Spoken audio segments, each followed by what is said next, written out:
कीजिए, पर समय भी तो कितना भोगें।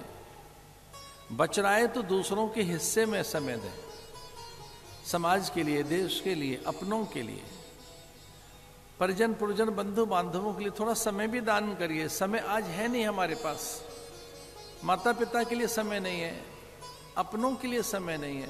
अरे वो छोड़ दो, अपने लिए समय नहीं है। हमको पता ही नहीं समय का दान कैसे करें, समय साधन कैसे संभाल कर रखें, अपने द्रव्य कैसे संभाल के रखें, दान। फिर दूसरा है देव पूजा, देव आराधन सीखिए। सुकोमलता आएगी जीवन में, अवसाद जाएगा, नए द्रव्यों का निर्माण होगा, पाचक रस बनेंगे, स्मृति अच्छी होगी, प्रसन्नता आएगी देव पूजा करने से। प्रतिदिन पुष्पों से भगवान का श्रृंगार कीजिए। दूर्वा गणेश को चढ़ाइए, बिल्व भगवान महादेव को चढ़ाओ, तुलसी नारायण को चढ़ाइए, रक्त पुष्प जगदम्बा को चढ़ाइए। सूर्य को भी अर्घ देते समय पुष्प, यव, तिल, मधु, शर्करा, ऐसे इससे भगवान का अभिषेक कीजिए। स्वयं ग्रहण न करें, पहले भगवान को ही अर्पण करें। जो घर में भोजन बनाए कभी न लें, किसी भी स्थिति में कभी भी नहीं। हाँ, कोई बहुत ऐसा रोगी है, अचानक अतिथि का आगमन हो गया है, किसी वृद्ध को कुछ देना है, तो भगवान का ध्यान करके उन्हें औषधि रूप में दिया जा सकता है। पर पहले भगवान को भोग लगाइए, देवार्चन कीजिए, नियम बनाइए देव अर्चना करने का।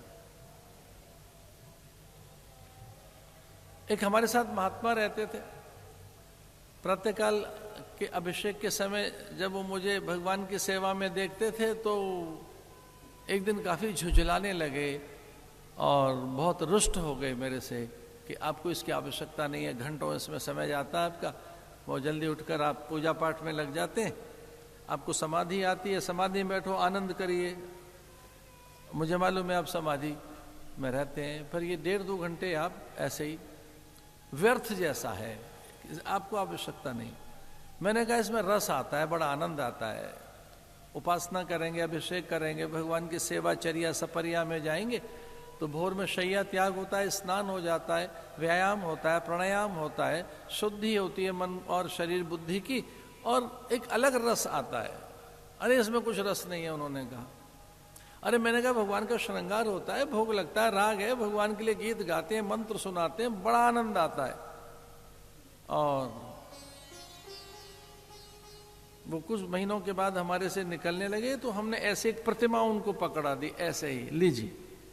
प्रतिमा लेकर वो चले गए और वो पूजा में लग गए, फिर हमारे पास नहीं आए। बहुत बार हमने कहा भाई क्यों नहीं आते हो हमारे पास? बोले ठाकुर छोड़ के कैसे आए आपके पास? फिर उन्होंने अनेक मूर्तियां अपने आश्रम में लगा दी, वहां जंगल में।